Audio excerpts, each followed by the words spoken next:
नमस्कार दोस्तों, आइए जानते हैं आज की 50 बड़ी खबरें जो आपके गांव, आपके शहर और आपके जीवन से सीधा जुड़ी हुई हैं। खबरें जानने से पहले नीचे कमेंट में बताएं कि आप ये वीडियो किस जिले से देख रहे हैं और चैनल को भी सब्सक्राइब कर लें। तो चलिए जानते हैं फटाफट अंदाज में आज की 50 बड़ी खबरें।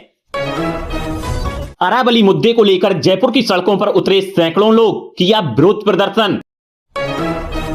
अरावली मुद्दे पर खुलकर बोले अखिलेश यादव, कहा कि अरावली को बचाना कोई विकल्प नहीं है बल्कि अनिवार्य संकल्प है। उनके अनुसार अरावली बची रहेगी तभी दिल्ली और एनसीआर सुरक्षित रह पाएंगे।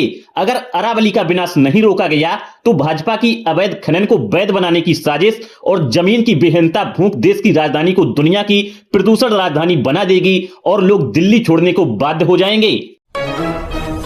अरावली विवाद पर बोले पर्यावरण मंत्री भूपेंद्र यादव, कहा कि 90% से ज्यादा हिस्सा संरक्षित है।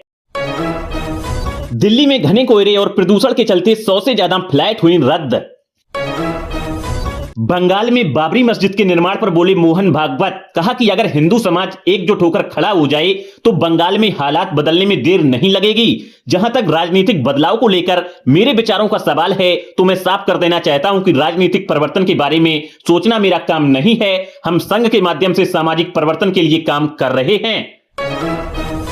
आरएसएस प्रमुख मोहन भागवत ने रविवार को संघ के मुस्लिम विरोधी होने के सवाल पर बड़ा बयान दिया।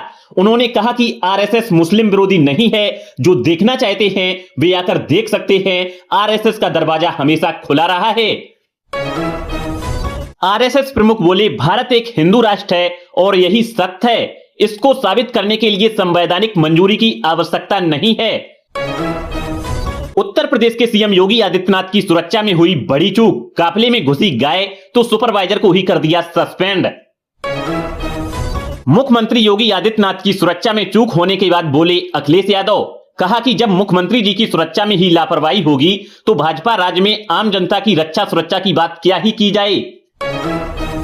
पीएम मोदी ने कांग्रेस पार्टी पर बोला जोरदार हमला, कहा कि कांग्रेस पार्टी वोटर लिस्ट के शुद्धिकरण का इसलिए विरोध कर रही है क्योंकि उसको बांग्लादेशी घुसपैठिए ज्यादा अच्छे लगते हैं। हमें असम को तुष्टीकरण और वोट बैंक के इसी कांग्रेसी जहर से बचाकर रखना है। पीएम नरेंद्र मोदी ने कहा कि आज देश के दूर दराज के क्षेत्रों में रहने वाले गरीबों तक भी विकास का पूरा लाभ पहुंच रहा है। पीएम मोदी ने असम आंदोलन के दौरान जान गंवाने वाले 860 लोगों की स्मृति में बनाए गए नए शहीद स्मारक क्षेत्र का दौरा किया और श्रद्धांजलि दी। आम आदमी पार्टी ने पीएम मोदी पर बोला जोरदार हमला, कहा कि देश को चकमा दे रहे हैं पीएम मोदी।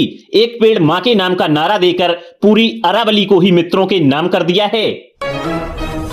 पंजाब में नए साल पर आम आदमी पार्टी शुरू करेगी मुख्यमंत्री सेहत बीमा योजना। मुख्यमंत्री सेहत बीमा योजना से पंजाब के हर व्यक्ति को मिलेगा 10 लाख तक का मुफ्त इलाज। आम आदमी पार्टी ने कहा कि बीजेपी सरकार से दिल्ली वासी पूरी तरह से परेशान हो चुके हैं। आम आदमी पार्टी की जब सरकार थी तो बुजुर्गों को समय पर पेंशन मिल जाती थी, लेकिन अब बीजेपी सरकार के दौरान बुजुर्गों को समय पर पेंशन भी नहीं मिल रही है। यदि आप रेल में यात्रा करते हैं तो फिर 26 दिसंबर से टिकट के ज्यादा देने होंगे पैसे। यदि आप 215 किलोमीटर से ज्यादा की यात्रा करते हैं तो फिर ऑर्डिनरी क्लास के लिए 1 पैसे प्रति किलोमीटर और मेल एक्सप्रेस, नॉन एसी और एसी क्लास के लिए 2 पैसे प्रति किलोमीटर किराए में बढ़ोतरी लागू होने जा रही है। रेल किराया बढ़ाए जाने पर कांग्रेस ने मोदी सरकार को घेरा, कहा कि मोदी सरकार ने रेल किराया बढ़ाकर जनता को नए साल का गिफ्ट दे दिया है। याद रहे कुछ महीने पहले ही रेल किराया बढ़ा था और अब फिर से सरकार ने लोगों की जेब ढीली करने की तैयारी कर ली है। ये मोदी सरकार नहीं बल्कि वसूली सरकार है। मनरेगा की जगह लेने वाला बिल बीबीजी रामजी विधेयक बना कानून, राष्ट्रपति मुर्मू ने दी मंजूरी।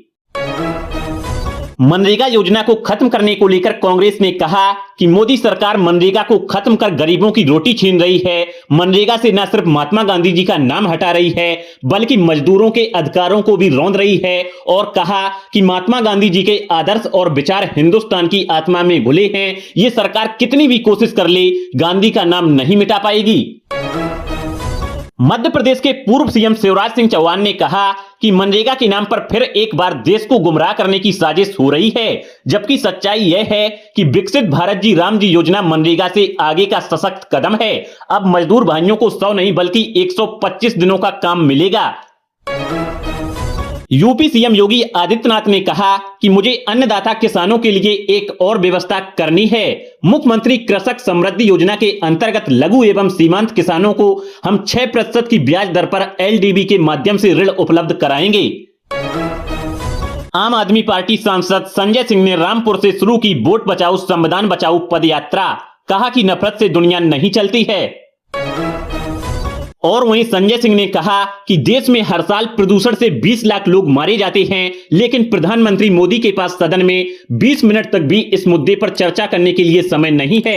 अमेरिका 50% टैरिफ लगा रहा है, मैक्सिको जैसा देश भी भारत पर 50% टैरिफ लगा रहा है, लेकिन मोदी को देश की कोई चिंता नहीं है।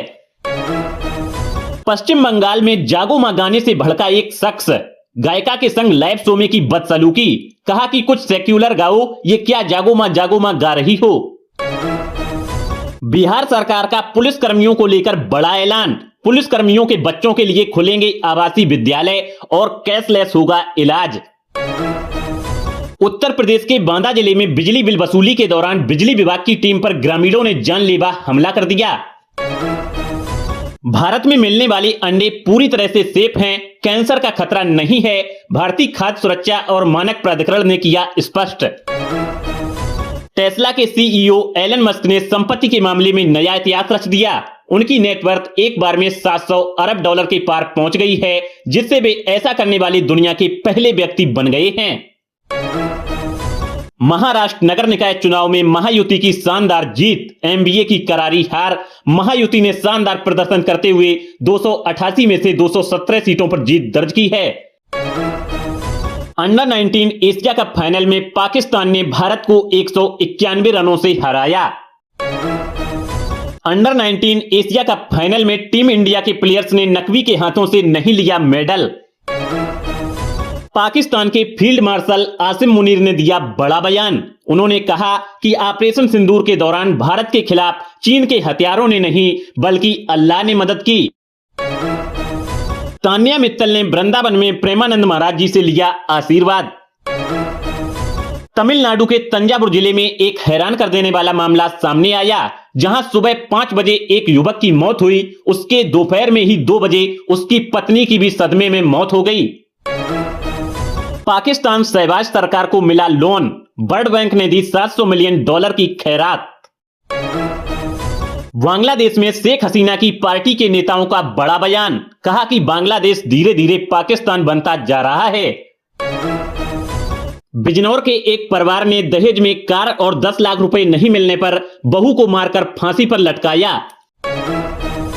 मुंबई में बीजेपी के विधायक ने ऑटो रिक्शा ड्राइवर को जड़ा थप्पड़, तो कांग्रेस ने कहा कि यह घटना बताती है कि बीजेपी के नेता जनता को कीड़े मकोड़े जैसा समझते हैं, क्योंकि इनको पता है ये जनता के वोट से नहीं बल्कि चोरी से सरकार में बैठे हैं। तो दोस्तों, ये थी आज की कुछ बड़ी खबरें। यदि आपको ये खबरें पसंद आई हो तो प्लीज इस वीडियो को लाइक कर दीजिएगा, साथ ही साथ हमारे चैनल को भी सब्सक्राइब कर लीजिएगा और अपने दोस्तों के साथ भी शेयर कर दीजिएगा।